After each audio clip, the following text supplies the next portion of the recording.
Hi, welcome back for the 12th video in my Dominion video tutorial series. This one is a doozy. I'm going to talk endgame gameplay. This is a really difficult topic to talk about. I'm going to do my best, but I want to start off by making a little bit of a disclaimer. I feel like I'm barely good enough to talk authoritatively about this, and this is really hard to talk about. So I'm going to try and not say anything that's wrong, but I make no promises on here. All the other videos, you can pretty much believe what I say because I'm amazing, but this one's hard. Also, I want to say that if you've got feedback on this video, I'm not positive I'm making this as clear as I can, and I'm not positive that I'm presenting this in the best way possible. So if there's something that's confusing or something that you feel like could be said better or, made into video format better, please leave me a comment. I'm probably going to be maintaining this video and maybe doing newer versions of it. Anyway, in endgame play, usually you only can do endgame dancing effectively in two-player games, so I'm going to limit the discussion to that. Pretty much nothing of what I'm saying is applying to three-player games unless one person is just kind of not doing anything at all. So, yeah, that. I want to break this up into three sections. The first one, I want to talk about what are favorable endgame conditions. The second one, I want to talk about when is it good to get the initiative on greening, meaning there are 8 provinces in the pile, when do I buy that first one? And then when is it good to build more? So let's talk about favorable endgame conditions. Here's a couple of these are a couple of states that a game can be in where you are favored going into the endgame. First, if you are roughly equal to your opponent in points, but you have a better deck, that's good, right? Now, usually, this is only relevant when you've pursued a different strategy, and you can use this metric to see whether or not you're better off. So, like, if there's an engine mirror, there's, like, several things I have to say about that later on, but what I'm saying here is, like, if you're playing an engine versus big money, usually you want to get to a point where you're, like, the same in points, but you can do more than them. You can usually translate that into a win. Or another ending condition is like reliable province per turn, but you have a lead in points. So like if you can't do more than a province per turn and you can do that the rest of the game and you're already winning, like you saved an estate as tiebreaker or something, yeah, you're doing great there, and that's something to shoot for. Also, I want to make this analogy. So like let's say you're threatening to win the game, like by a pile out or by emptying provinces on your next turn, but your opponent can't do that. This is a lot like checking the king in chess. It's threatening to win the game, and it's forcing your opponent to do something about it. If they don't do something about it, they're going to lose the game. Now the nice thing is in chess, your opponent is legally required to play around it. In Dominion, if they don't see it or if they, choose not to play around it, you can just win games that way. And, I mean, yes, against a perfectly competent opponent, they're not going to let you do that if they have any alternative. On the other hand, I've won a lot of games this way. So checking the king, while it's good in chess if there's a purpose to it, it's pretty good in Dominion. So how do you do this? Well, a big way is to just have more buying power than them. If I'm threatening to win on piles next turn and you can't do it, then that's really good. I'm checking the king. I'm threatening to win. If I can empty provinces and you can't. A lot of these cases, particularly the province, usually you're just winning because your deck is way better. On the other hand, with the 3 pile in particular, you're going to force your opponent to get points. If you're going to threaten to win this game now and they can't do anything about it to end it, usually the only thing they can do is get points. And if they didn't want to get points,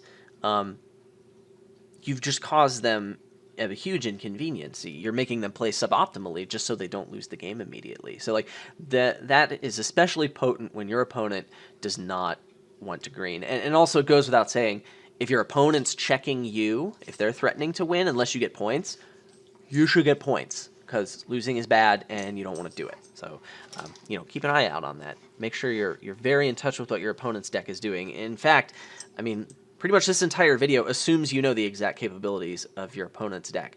That's really important when you're playing in the endgame. So, like, if you don't know that exactly, maybe you should be paying more attention to what your opponent's doing. Okay, so along with this favorable endgame condition thing, I want to talk about like how many provinces do you want to leave in the pile in order for it to be a favorable endgame condition for you? And usually the answer to that is one more than your opponent can get. That means that if they fully extend, they do the full potential of their deck, and they get all those provinces, you at least get one more turn to get that last province and then maybe some additional points. Having the last turn of the game is really powerful. In fact, this is really similar to PPR, which I want to talk about, but let me first say that the fact that you're putting them in this position where there's one more province in the supply than they can get, they have to duchy dance, right? They're going to have to play around this. They're usually going to have to get some duchies as a result. And if you're the first person to do that, you're put in a weaker position. That's why it's strong to put your opponent in that position, right? So you want to make them do this. This is a really good analogy, and this is going to get you through a lot of the cases. If you have a chance, leave one more province in the supply than they can get, so that you get the last turn of the game, or you make them make a weak play in order to deny that to you. So this sounds a lot like PPR, and I want to talk about this because PPR, the penultimate province rule, if you've heard of it, I'm just going to go out and say this. Like, forget everything you know about PPR. PPR applies to the case where there are no kingdom cards. And that's really where it ends. Like, on weak big money boards, maybe you can still apply it. But, like, PPR is just, it's poorly stated, and it's a very specific case. And the problem is, most people just generalize it, and they say, don't buy the second to last province. Which, I mean, sometimes that's what you want to do, but that's really not the spirit of the rule. So I want to make my own version of PPR that's much more generalized, will include PPR, and can't be taken incorrectly in order to make suboptimal plays, and here it is. So don't make it so your opponent is capable of winning the game on their turn, unless counting on their deck to fail is your best shot to win. In big money, this is usually PPR or something similar, but you know, now you're not thinking of, oh, there are 2 provinces left in the supply, maybe I better do something about this. You want to really think about this farther in advance, because then you can continue to make strong plays and set yourself up for a strong endgame condition. If you plan for this a couple turns in advance, which basically the rest of this video is about, you're going to do well there. And the dog, with her squeaky triceratops, definitely agrees with this. She is voicing her assent here, and she looks really excited about it. Okay, so when is it good to get the initiative on greening? And why am I jumping from that to this? Well, this is where you start thinking about, hey, I need to set myself up for the favorable endgame condition where there's one more province in the pile than what my opponent can gain. This is where I need to start thinking about it. When there are 8 provinces in the pile, how do I know when to buy the first one? And yes, Lexi, this is a very confusing topic. I feel your pain, and I know you're anxious, which is why you're squeaking that Triceratops so much. But trust me, we're going to talk about it.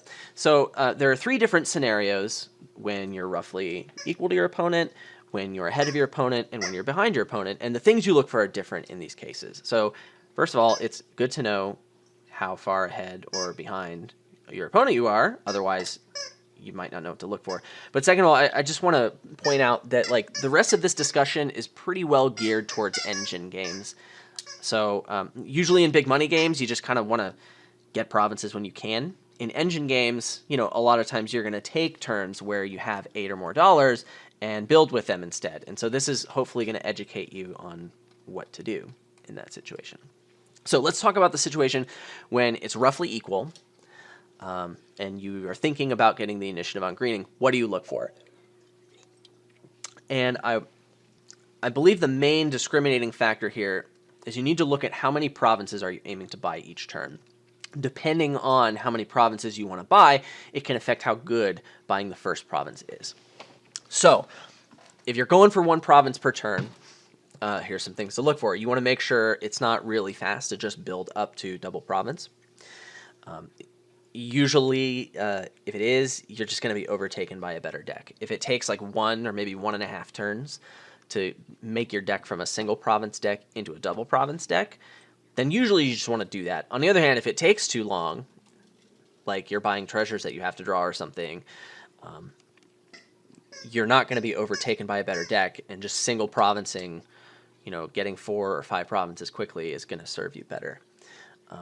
Also, I want to point out that 1 province per turn, if you get the initiative on greening, this is really good as second player, right? Because if you're tied in points, you can use that first player. You can put your opponent to where there's only 1 province in the supply, but getting it makes them lose on turn. So it's a really powerful position. So yes, this requires you to build a turn faster than them, but this is a great way to convert that 1 turn of pace into a win for you if you're going for 1 province per turn.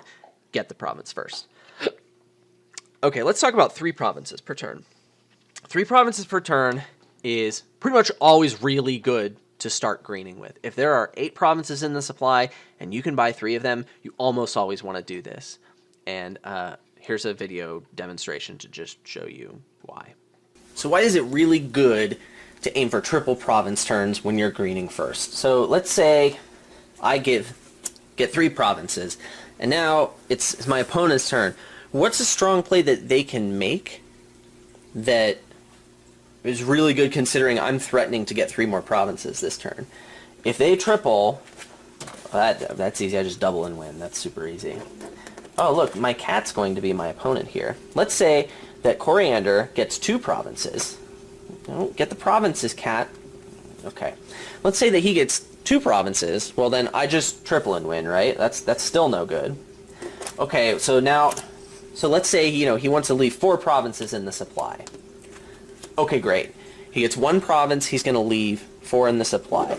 And let's be really generous and say that he can get 4 duchies with it. So, that's, pretty ambitious. Well, let's say he gets that. This is best case for my opponent. Now, I triple. I've got 36 points, and in order to just tie me, my opponent has to empty the province and the duchy pile while making his deck that much worse. So, right off the bat, by tripling right off the bat, my opponent is in a much weaker position because he's had the duchy dance first, just like I talked about earlier. So if you can triple, and you can triple again, that's a really strong situation. It's extremely hard for your opponent to play around. He basically needs to empty all these provinces. Even a 4-province play is super weak against this. So, getting initiative when you have 3 province turns is super strong, and you should almost always do it when you can. Okay, so now let's talk about if you can go for 4 provinces per turn. A lot of times you don't want to do this, and that's because once you can get 3 provinces per turn, normally you should just buy 3 provinces, right? Going for 4 is seldom worth it unless you're really far ahead, or maybe you're aiming to get all of them in 1 turn. But usually building decks that get 4 provinces per turn isn't all that great. So just build decks that get 3 provinces per turn. That's the answer to that one. Finally, 2 provinces per turn. So I skipped this one because it's a little more difficult to talk about. And this one requires a lot more nuance. A lot of the times it can be good to build up to 2 provinces per turn, but it's not necessarily good to get the initiative on greening by buying 2 provinces before your opponent does. What's going to happen here is usually a lot of duchy dancing. So what you want to do a lot of the time is aim to get 1 province and build some. And so here's some more demonstrations that are going to help educate that and sort of have you see why these things can end up being good for you. So let's say both you and your opponent can double province. Let's see what happens when you just take 2 provinces to begin with. Now your opponent can double, so let's say he takes 2. Now what do you do here? So yeah, you can take 2 provinces, and now in the best case you're hoping okay, you're exactly matching your opponent. So, if he can't even get an estate along with this, then, maybe you could win or potentially tie. So in this case, all the factors that were going on other than the double province are favoring you, and yet, you're going to tie or maybe win sometimes, depending. this really isn't that good. And by getting the initiative on greening, we want to try and realize an advantage that's more concrete than this. So let's see if we can do better.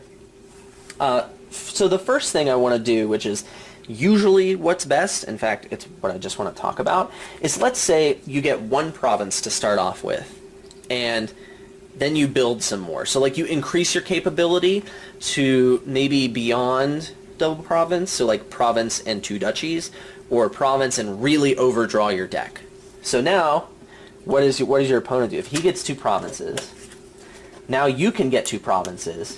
And look, you've put yourself in a really strong endgame position. If they get 1 province and some other green, then you can get these 2 provinces. So by leaving 3 provinces in the supply here, this is really good. It forces your opponent to start the duchy dancing, which is a weak play. So by putting 7 provinces in the supply, you're setting it up so that you can both double, and you do that, and you're in a strong endgame position. Now your opponent has to already make a play with 7 provinces in the supply. Just by doing this, your opponent already has to play around this, so he's going to do something maybe he doesn't want to do. So let's say he mirrors what you do. Buy 1 province, build some more. Great. Okay. Now he's done the right thing, and let's say, you both double province. Well, that's no good, because now you can just double province and win the game. So now he can't double province here. He has to now get 1 province and something else. So even this play isn't that strong for your opponent. Okay? So really, what can your opponent do to play around this? Well, a lot of times your opponent might do province and like some duchies or something. I mean, now that your opponent is doing this, like you have this somewhat favorable position where you can take 2 provinces out of the supply, but like him not getting that 2nd province, it didn't really do all that much for him. Like maybe he can get 2 provinces now, maybe kinda, and then maybe some extra duchies, but now like your opponent's deck at this point is actually doing a lot more than yours, which kind of violated the premise of this. If you were even, this wouldn't be available to your opponent. So what I'm saying is, if you're both able to double province, getting 1 province and building more is usually a pretty strong play to make. It initiates the end game here, so that you're going to be favored a lot more of the times when you're both fully extending your decks, which is what you want to be doing. Alright, so that's the case when you're roughly equal to your opponent. Throughout that, I assumed that your deck and your opponent's deck are doing about the same thing. So now, let's talk about if you're really far ahead. When do you want to start greening when you're far ahead? So here's a couple of situations. The first one is, let's say the only way you can lose a game is by a sneaky 3 pile. And what does that mean? Well, yeah, some piles are low. That's necessary for this. But, you are pretty far ahead. So what I like to do is think ahead a couple of turns from the perspective of my opponent. Let's say I stall next turn. Let's say I do absolutely nothing. I get the worst possible luck. What can my opponent do in 2 turns, and can they actually win the game? And if they can do that, well then maybe you should just get a few points. Since that's the only way you lose, just shore that up. Even if it makes you less far ahead, you can increase your win rate this way a lot of the time. Another thing that can happen is, let's say your deck is ready before theirs. You're both building up to X provinces per turn. A lot of times you can just apply pressure by greening, and this is really good. If you get 1 or 2 turns of a head start on greening, you just get this lead, you can power to the end. So you have this path to victory. Get a lead, run out the clock. Get your lead in provinces, and then either focus down the province pile, or once you have your lead, then go back to those piles. The pressure is going to get even higher because now they have to get some points and they're behind. So, but it's usually safer to do that once you got the initiative on greening by taking that lead. Once you can see this path to the end of the game, then usually you don't want to build anymore. And especially in the case where, let's say you've added to your deck, adding payload to your deck adds more stop cards to the deck. So if your payload is treasures, you need more treasure cards in your deck to have more payload. That makes it less reliable. So a lot of times it's best to just find this path, take it to the end, and get your win that way, rather than try and compound your advantage. Just go for the end of the game. So that's usually good to get the initiative. Also, things to look for is like when the kingdom rewards you for having that lead. So like if you can mill provinces with like salvager or something, yes, getting a lead is really good because you can apply pressure even faster and run out the clock. Or a lot of cases when it's like easy to make your deck green well, but not easy to increase the payload of your deck. So I'm looking at cards like Haggler, where you can get more components while you buy green cards, but you can't get more points because of Haggler. But also like Crossroads and Warehouse, just things that make it so your deck doesn't mind having green cards in it, that makes it better to green early because now you've got this lead, but your deck isn't that much worse because of it. And then finally, the case where you're behind. When is starting to green first going to help you when you're behind? So the biggest example is like, let's say there was this key pile that was most of the payload. Now it's gone and you got the crappy end of that split. A lot of the times your deck is just gimped in its potential because of this, and your opponent maybe has to build more to make use of it while you're sitting there with this deck that can just get one province per turn. So now your opponent can either give up some of that advantage that they had by winning the split by just starting to green at the same time as you, or they can take a couple of turns off and try and double. And so in this case, your only option is just to start greening because applying that pressure makes it so that now they have a somewhat difficult decision to make. Either make their advantage less or potentially delay and lose to the pressure you're applying. So you can make that bad situation into something that's less bad. Another case that's kind of similar is like, let's say your payload is the same, but your opponent has more consistency. And this is like a little bit counterintuitive because consistency helps you when you're greening. But the sooner you get to the point where both of your consistencies are out, this introduces a larger factor of variance in the game. So like this is kind of like when you're behind, take risks. So if you start to green now before they can build more to make this consistency last them through the end of the game, a lot of the times you can just you can draw out stall turns from them a little better by pushing the envelope and greening a little earlier. And then finally, the big case is, let's say your opponent is ahead because they're ahead on gains. They have more access to gaining power, and they're threatening to win the game by a 3 pile. If you can see that this is how they're ahead, then if you get points, now their extra gains might not be so relevant because maybe they're not set up to gain provinces or sources of lots of VP. So if you change the game to being about let's get a bunch of points, their advantage might not be as large as if the game was about let's get one estate and pile cards. So they're going to be less favored in that kind of a context. So in this case, it's very good to get the initiative on greening. Disrupting the way your opponent has their advantage can be done a lot by greening first. And so when you're behind, this is usually when it's really good to even the scales a little bit. Let's talk about when it's good to build your deck more. So we've talked about when it's good to start greening, but let's talk about when it's not good to start greening. So one thing I like to do is look ahead 2 or 3 turns and ask myself, can I have the same number of points at that point, but have a better deck? And usually this is the question, do I go for single provinces or do I go for double provinces? If I answer that question with yes, I can have the same number of points and have a better deck, then yeah, you should build more because then your deck is better and you have the same number of points. I mean, that's pretty good. Also, when it's really quick to add payload to the deck. So the big card that comes to mind is Conspirator. This is payload that is cheap to pick up, relatively big. I mean, it's $2 for a card. But it also, like, you don't need to draw it. If you're playing enough action cards, you can just shove more Conspirators into the deck and build up pretty quickly to higher payload turns. So that can be pretty good. But the most extreme example of this is if you're playing for a mega turn, right? Usually you just want to build until you can end the game on the very first turn that you started buying green cards. So mega turn decks are the extreme example, but the more mega turny your deck is, the more you want to build because the opportunity cost for building more is lower. Also, it can be good to build more when you have reliability, but you don't want or need to green yet. So what do I mean by this? Well, first of all, if you're ahead, you don't need to green yet. So like, why bother? You can just build more and then A lot of times you increase your win rate that way.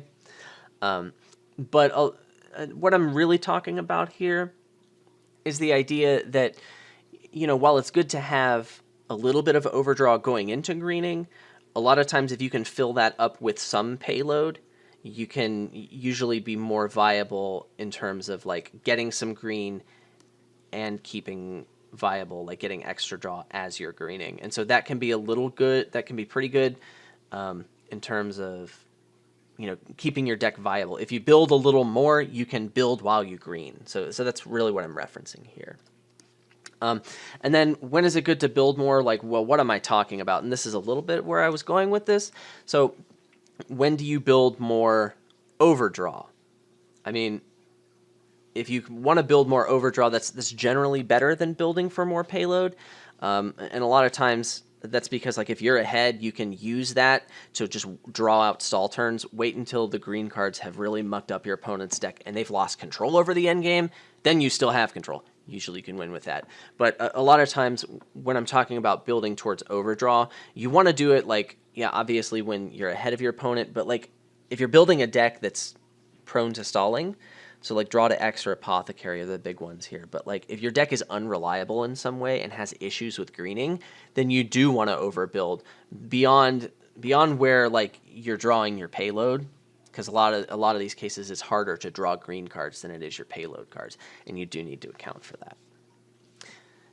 Anyway, I hope this has been a halfway decent primer on like end gameplay.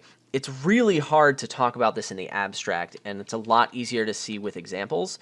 So usually in my videos, when I see, hey, this game is a good example of end gameplay, I try and go into a lot more detail and talk about like what I'm thinking and why. And usually if you think ahead a couple of turns and act things out in your mind, you can get there. Hopefully this applies to the general case, but like it'll get you thinking about the right things in order to guide your decisions to what maximizes your win rate when you're in that scenario. So good luck with that, and let me know if there are things about this video I can improve to make things clearer. Thanks for watching.